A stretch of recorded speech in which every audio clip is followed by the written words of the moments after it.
Welcome back. Our guest is Dr. Stella Egbe. She is the Biodiversity Pillar Lead of the Nigerian Conservation Foundation, NCF. Thank you so much, Dr. Egbe, for your time on the show today. It's a pleasure to be here. Thank you for having me. All right. Okay, so Nigeria is actually ranked as one of the countries or the nations of the world that has a very large and robust biodiversity. Yet, it is reportedly said to also have over 90% of this biodiversity already degraded or depleted. From your perspective, tell us exactly what the drivers of this biological loss is, and of course, what needs to be done really to prevent it from happening. Yes, thank you very much. In reference to today's commemoration, it is good to highlight why we are a very biodiverse country. Our range is from the desert down to the coastline, and so we have multiple habitat types that host different kind of species. Unfortunately for us, from our Sahara down to the wetlands and the coastline, we have a lot of human activities, anthropogenic activities that is negatively impacting biodiversity. From habitat loss, Nigeria has a growing population, and that means demand for land and areas for exploration to meet human needs. Sadly, we are not exploring this in sustainable ways. And so this is impacting most of our biodiversity. In addition, we have this unsustainable exploration of wildlife. If you go through our different platforms today, you see people advertising indiscriminately wildlife in different parts of the country. And this is not considering the fact that they are declining. And all of these complex issues come together to rank us as one of the countries with the fastest declining biodiversity. So this is a summary. To summarize, I will say human activities play a major role in the declines that we have in our biodiversity.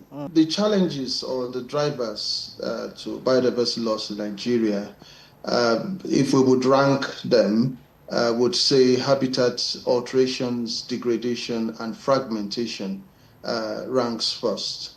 And this is due to the attendant growing population and the demand for land-related uses, so agriculture, urbanization, other processes that tag along with habitat degradation.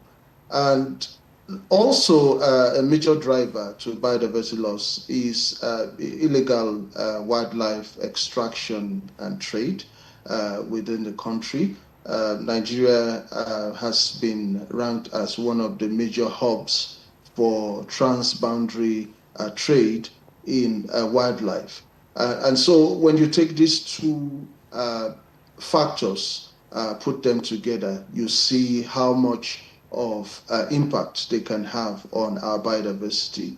And Nigeria, for example, over the last 30 or so years has lost about 90% of its forests.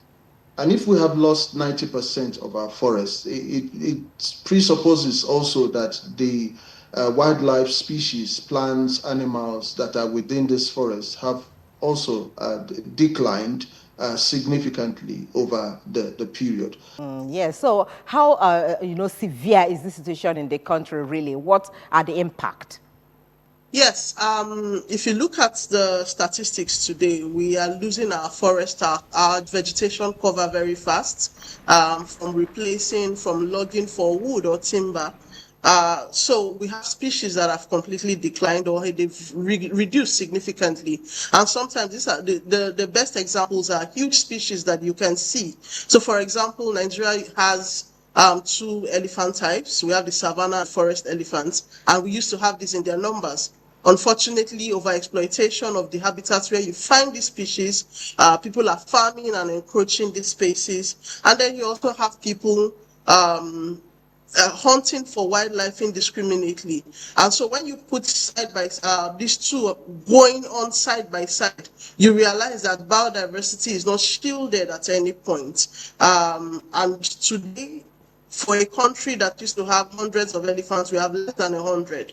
If you go to another species, huge species like lions, we used to have hundreds of it. Today we have less than 50 lions across the country. And these are some examples I can give to you. And when you go across our wetlands, for example, you have mangrove depletion. And alongside that mangrove depletion, is the lot of the biodiversity that depends on this area. All of this is driven by the need to meet human needs, which would have been okay if we were doing this sustainably with proper planning. But because we don't have that implementation of meeting human needs in a properly planned way, then our biodiversity is continuously threatened. Okay, there's a call going on now, and this is actually by the NCF, the Nigerian Conservation Foundation, and it's urging President Bola Ahmed Tinubu to use this day, which is the World Biodiversity Day, actually, to sign the Endangered Species Conservation and Protection Bill into law. And we just want to find out what practical difference this would actually make at the end of the day in the country when it comes to protecting endangered species and prosecuting environmental crimes as well.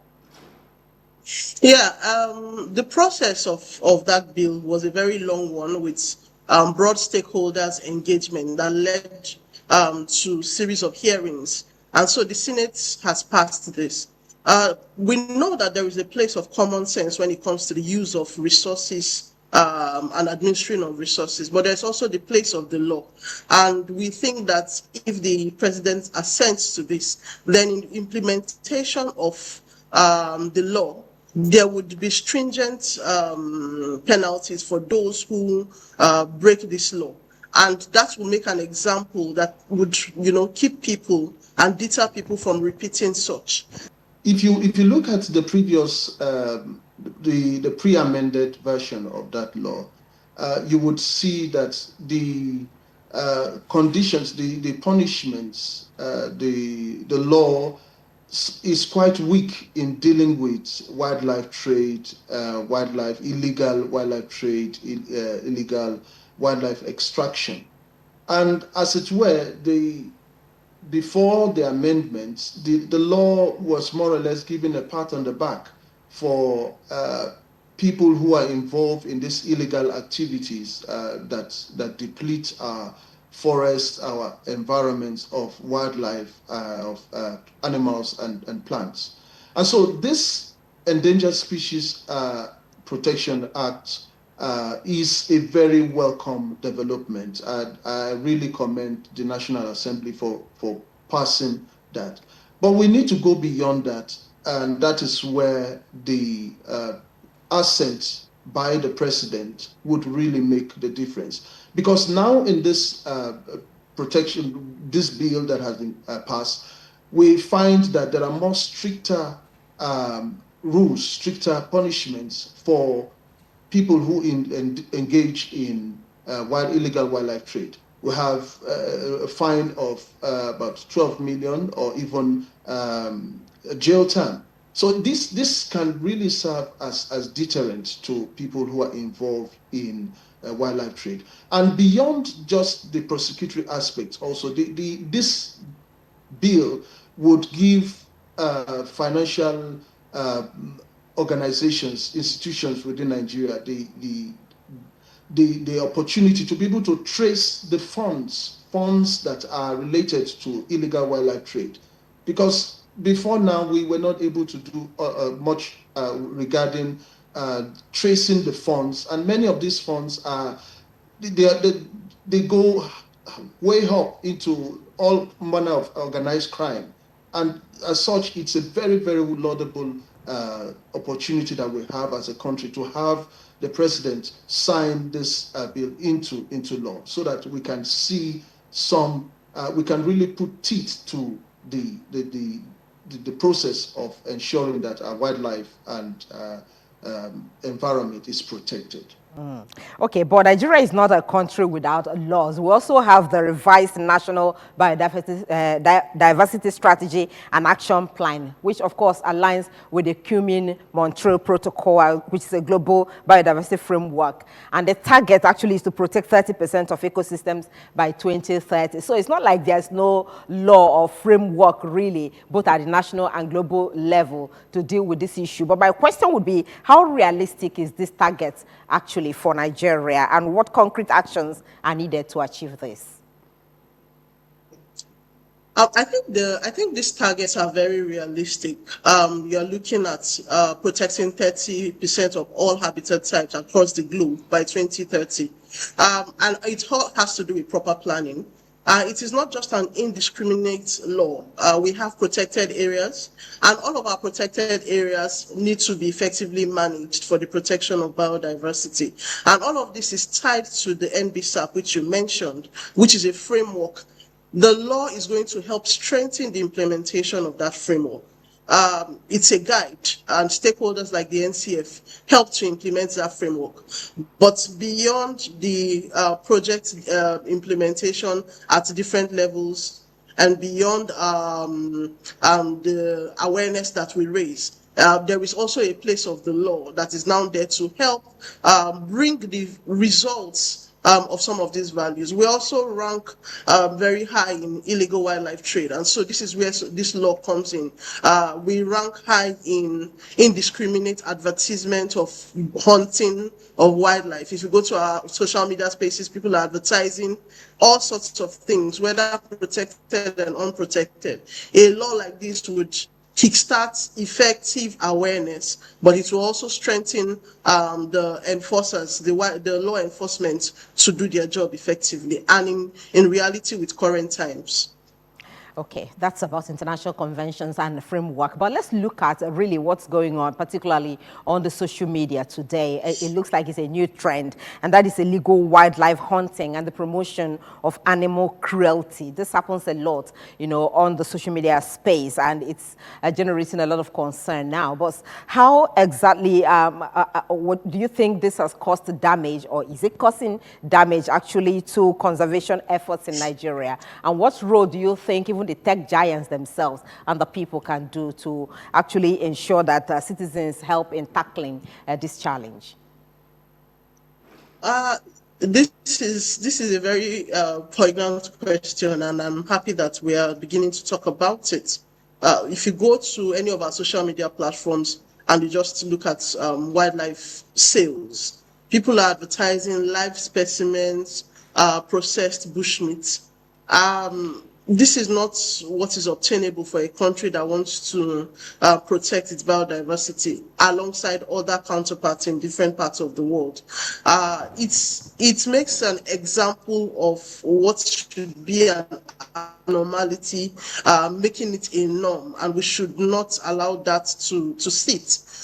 Platforms like TikTok have guidelines on things like this, but there's really no enforcement. Else, I don't think that if I go on TikTok today, I should look for wildlife in Nigeria, and I should see indiscriminate adverts. So it makes an example of abnormality, and I think that it is something that we should begin to address very critically. Social media makes an example of a lot of things, and we know that it has its advantage, but a lot of disadvantage is there when people can just advertise these things without any penalty, and that's where we need to work with tech giants to put in the necessary guidelines so that these kinds of things, even the trade of endangered species, will not be free. It's not going to be a free party on the social media platforms. And Nigeria is joining the rest of the world, as always, this day to celebrate this World Biodiversity Day. So what would you advise, really? What should ordinary Nigerians be doing on a day like this to help in conserving nature and protecting the ecosystem for future generations, as we wrap up? So I would say that the average Nigerians should realize that biodiversity is our ally. The vast majority of our lifestyle aspect of our well-being rely on biodiversity. And so the earlier we adopt a positive attitude towards biodiversity, protecting them in our own little way, not being part of wildlife trade, bushmeat trade, there are lots of alternatives that we can consume rather than being part of bushmeat trade. And to be honest, our proximity to wildlife in terms of extraction is a recipe for disaster, because now we're talking about many zoonotic diseases spilling over into human populations. And as we continue to engage in wildlife trade, go to bushmeat market, get ourselves exposed to these wildlife animals, we are making ourselves more vulnerable to disease outbreaks. And so there is a lot that we can do. Plant trees in your around your homes, help to make our cities greener so that we can enjoy the benefits, the ecosystem services that nature offers for us free of charge. Cooling systems and nature can provide for us, can help to regulate our the microclimate around our homes just by having trees, just by having vegetation. The climate contribution of vegetation is also an immense contribution that we can have.